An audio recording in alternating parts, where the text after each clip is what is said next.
is I'm going to cook a medium rare ribeye that I picked up today. Got it setting out to room temperature. And I'm gonna cook it to medium rare in a cast iron skillet, but I'm gonna flavor it up first. And when I cook this, I want to cook it in butter and garlic, mushrooms, and thyme. So it's gonna be, I think it's gonna turn out pretty good. I would have got a ride video today, but instead I sat around and stared at the snow. Get this skillet good and hot, butter melted, and I'm gonna have to have some more butter, I can tell right now.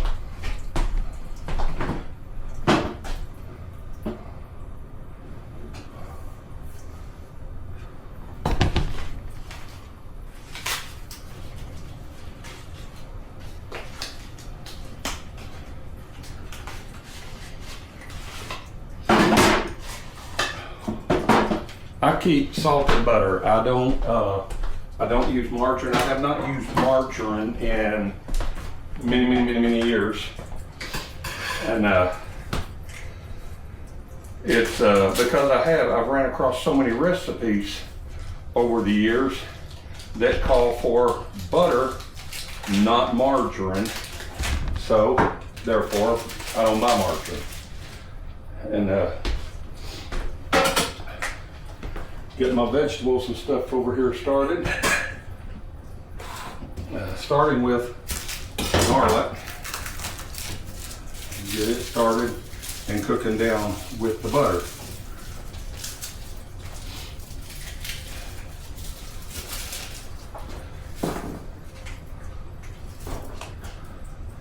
So I like to use the big chunks of garlic. And garlic is always easier to peel when you crush it. Just crush it, get all the little fine paper looking stuff out of the way, get it peeled off, and see, so the piece here, get it peeled. Yeah, that one's not there. And I got one more here. Now you can crush it however you want to. A lot of people use the side of their knife and whack it. I just happen to be heavy enough to get it crushed up good with the palm of my hand. So.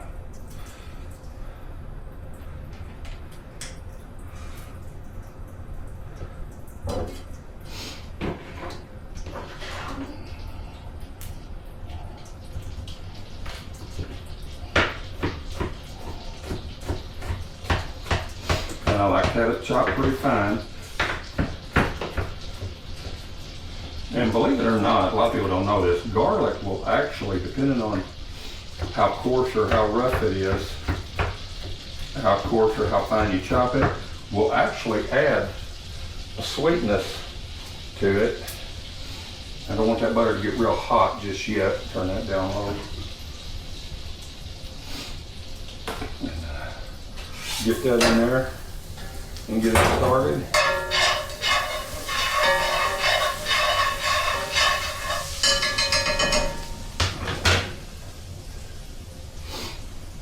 Yeah, there we go. Now, mushrooms. I've been asked a lot of times, well, how do you wash mushrooms? Mushrooms, you really don't wash. You just take the paper towel and just wipe them off real good, and they'll be fine. You can pull the stems out or you can leave them in. It's entirely up to you. They just twist right out.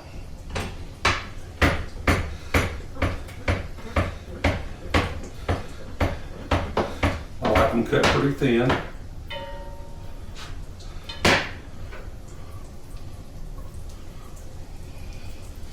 I think 2 of them will be enough.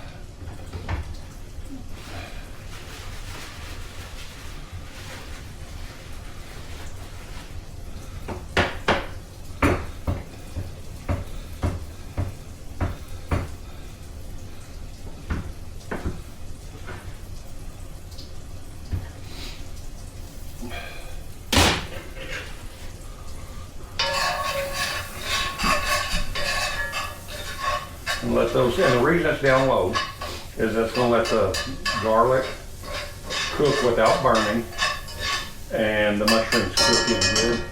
And you know, it is a snow day. Snowy like crazy out there. And Walmart was out of a lot of stuff. I couldn't find any rosemary. I was really looking for some rosemary, but I didn't find any. But I did find some thyme. And it'll be pretty good. It'll turn out good. And let that all flavor together. A ribeye is gonna cook better if you have it at room temperature, which is why this has been safely stashed away in the microwave, coming to room temperature. I'm gonna cut some of this fat off and let it, you know, because it's, instead of having it on my steak when it's time to eat it and having to cut around it. But if I throw it in here and let it melt, it'll add some flavor to that.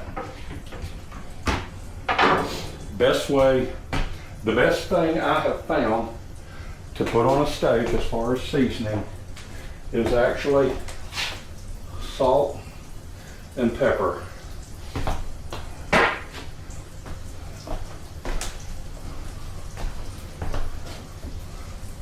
And since my hand's dirty, I had to use a towel.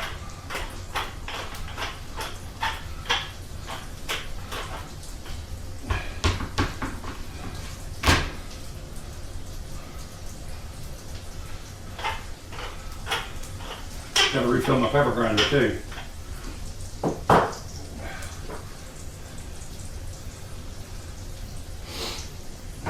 Okay, now another stalk right there. That's all right. It's not that big.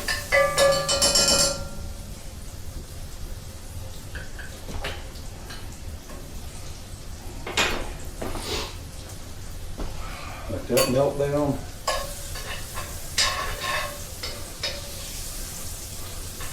No, I'm not going to eat those chunks of fat.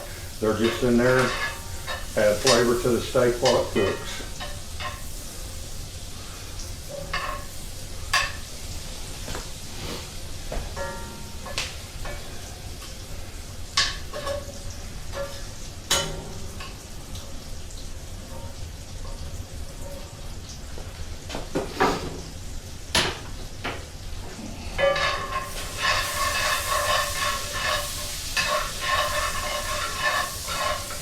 And one thing I have,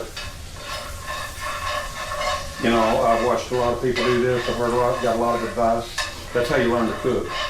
One of the things I just really don't do is use a fork when I'm cooking a steak, because that will allow the juices to run out of it. This particular one, I picked it out, you know, actually picked this one out because it has this ridge cap right here on it, and it is probably one of the most tender parts of a piece of beef. It is very tender. Now, thing about a ribeye, they are fatty. They are very fatty, and yeah, so they but that's what makes them so flavorful. That's what makes them so tender.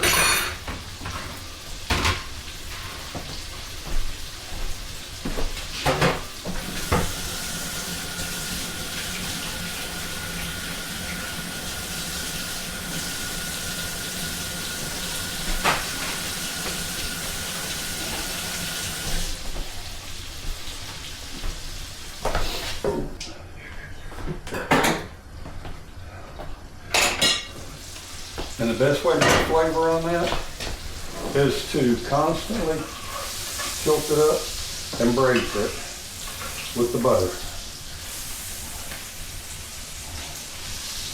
Adds flavor to it. Put a little more heat on that. Get that good and hot. I don't like for them to cook a long time. Like I said, I like my steak to be rare, medium rare. Closer to rare than medium. I like them to be thick. Yeah, a lot of people just don't like that. But I do. So, anyway. Like about 3 to 5 minutes on each side, actually. I don't want it, well, don't want it too far done. They're usually good, tender, flavorful, turn out real well. Another thing, about good important thing about a steak, you can't pull it right out of the fire and start eating it. You've got to let it set, reabsorb the moisture and juices before you start cutting it. Or that's when people talk about, well, I don't like to have that blood on my plate. Well, you get that when you don't let it set long enough.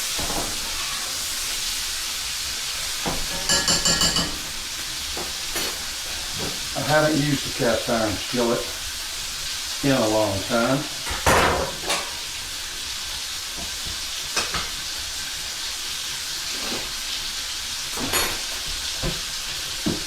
There's my lid to the butter.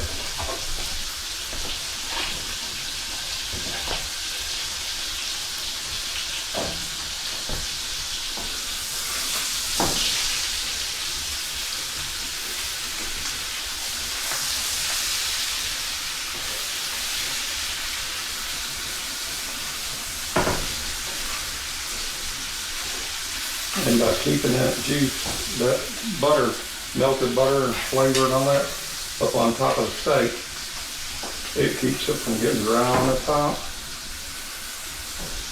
And doesn't take but a few minutes to fix it. It'll be really good.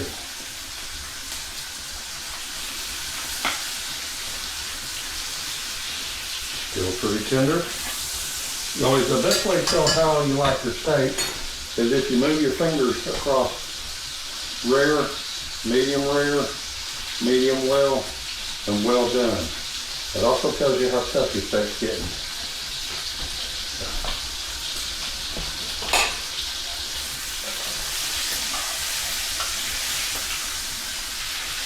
And for me personally, that right there looks pretty good.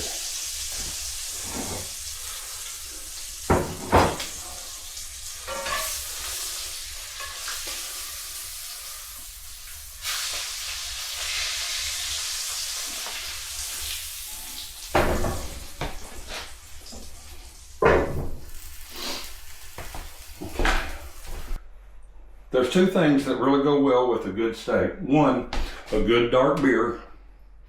You like good dark, like a stout, Guinness, Shinerbach is good with a good rare steak. Or a good red wine. What I have here is actually it's a 5-year-old bottle of an Italian red wine. It's from a vintner that I'm very familiar with.